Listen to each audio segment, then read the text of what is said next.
working as a lecturer, Government College of Technology, Multan.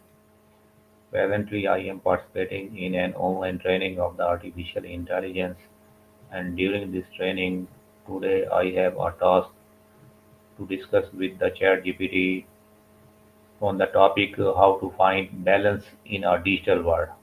So let's start with the ChatGPT for conversation and discussion. Hi ChatGPT, how are you? Hey, Mohammed Bilal. I'm doing great. Thank you. How about you? How's everything going on your end? I am fine. Today I want to discuss how to find balance in a digital world. That sounds like a really relevant topic. With so much screen time and constant connectivity, finding that balance can definitely be challenging. Where would you like to start? Any specific areas you're curious about? My first question is that what does digital balance mean in a daily life? Great question. Digital balance basically means managing your technology use in a way that supports your well-being and productivity without letting it overwhelm or distract you. It involves things like setting boundaries for screen time, taking regular breaks, prioritizing face-to-face interactions, and being intentional about how and when you use digital devices.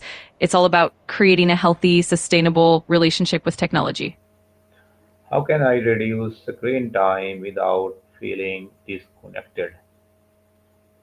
That's a common concern. One way is to set specific time blocks for checking emails or social media, and then keep your phone or devices away during focus periods. You can also use apps that limit screen time or track your usage. Another approach is to replace some screen time with offline activities like reading a book, going for a walk, or spending quality time with loved ones. It's all about finding that balance that works for you. What are some healthy digital habits I can start today? There are quite a few. For starters, you could establish keck-free zones or times like no phones at the dining table or during family time. Another good habit is to do regular digital detoxes, like a few hours or even a day without screens. You can also practice mindfulness by being fully present in whatever you're doing, whether it's a conversation or a hobby.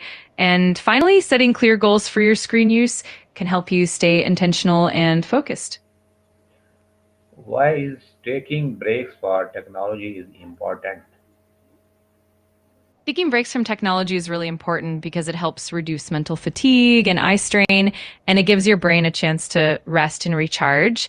It also helps improve focus and productivity when you return to tasks, and it can boost your overall mood and well-being. Plus, those breaks allow you to engage in more meaningful offline activities, strengthening your connections and creativity. How can I manage social media use more effectively? Managing social media more effectively can definitely make a big difference.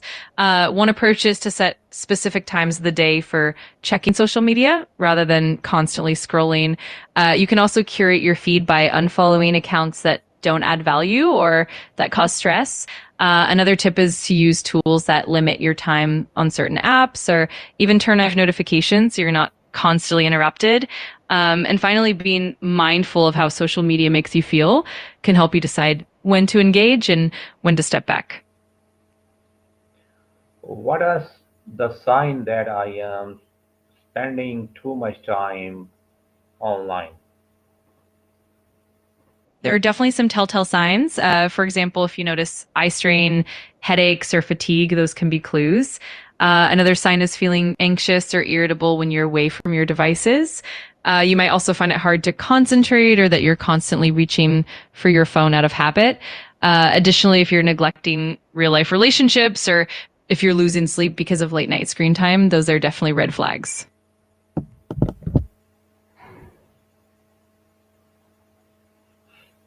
How can digital overload affect? Digital overload can have quite a few impacts. It can lead to increased stress and anxiety, making it harder to relax and unwind. It can also cause sleep disturbances, especially if you're on screens late at night. Another effect is reduced productivity and focus, as constant notifications can break your concentration. Over time, it can even impact your physical health, like causing neck or back pain from poor posture. It can also affect your social interactions and even your mental well-being if it leads to isolation. What simple routines help create a balance between online and offline life? A few simple routines can definitely help. For instance, you could start your day with a morning ritual that doesn't involve screens, like meditation, journaling, or a walk. You can also set designated tech free times, such as during meals or the hour before bed. Another helpful routine is to schedule regular breaks from screens throughout the day, maybe using techniques like the Pomodoro method. And finally, incorporating offline hobbies like reading, cooking, or exercising can help create that balance and keep you grounded. What simple routine help create a balance between online and offline? Absolutely. Some simple routines include things like having a set time in the morning or evening for screen free activities, maybe enjoying a cup of tea or going for a walk. You can also set boundaries around device usage, like no screens during family meals or before bedtime. Another helpful habit is to do regular digital detox periods, like a full day or even a weekend without screens. And of course, incorporating offline hobbies like gardening, playing music, or spending time with loved ones can really help maintain that balance. What are the benefits of having no phone hours? Having no phone, even for a short while, can bring a bunch of benefits. For starters, it helps reduce stress and anxiety since you're not constantly bombarded with notifications and information. It also boosts your focus and productivity because you're not distracted. You get to enjoy the present moment more fully, which can strengthen relationships and improve your mental well being. Plus, it can help you sleep better since you're not staring at a screen before bed. And it gives you more time to engage in offline activities and hobbies that you love. How can I avoid distraction from the constant notifications? A great way to tackle that is by customizing your notification settings. For example, you can turn off non-essential alerts or set your phone to do not disturb mode during focus times. Another tip is to organize your apps so that the most important ones are easily accessible and the rest are tucked away. You can also designate specific times to check your notifications rather than responding immediately. And of course, using productivity tools or apps that block distracting sites can help keep you on track. What offline activities can help to reduce digital dependence? There are plenty of great offline activities. For example, reading a physical book or magazine can be really immersive. Engaging in hobbies like painting, cooking, gardening, or playing a musical instrument can be both relaxing and fulfilling. Physical activities like going for a walk, jogging, or practicing yoga can help you disconnect and recharge. Even spending quality time with family or friends, playing board games, or exploring nature can really help reduce that digital dependence. How can families create a healthy digital rules together? Creating a healthy digital routine as a family can be really rewarding. One approach is to set collective screen free times like during meals or family game nights. You can also establish certain areas in the house as tech free zones like bedrooms or the dining area. It's also helpful to have open conversations about screen time, setting expectations, and encouraging everyone to share their experiences and boundaries. And you can make it fun by planning offline activities together, like outdoor adventures, cooking meals, or doing arts and crafts. It really brings everyone closer and keeps that balance in check. How do I set boundaries between work time and personal time? Setting boundaries between work and personal time is so important. One effective way is to establish a clear schedule, like having set work hours and then sticking to them consistently.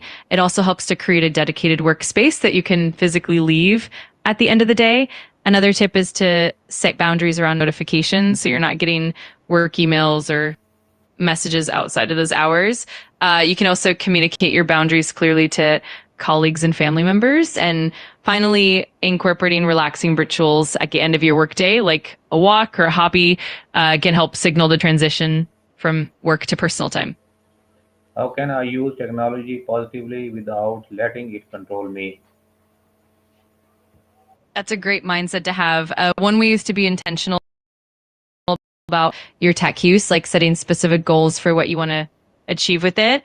You can also use productivity tools and apps that help you stay focused and limit distractions. Another tech free times or zones in your day so you're not constantly plugged in. It's also helpful to be mindful of your screen time, maybe using tracking apps to see where your time goes. And finally, focusing on tech that enhances your life, like learning new skills, connecting meaningfully, or improving well being can help keep it positive and balanced. Thank you very much for your precious time and suggestions. You're very welcome. I'm always happy to help. If you have any more questions or just want to chat, feel free to reach out anytime. Have a wonderful day. Take care.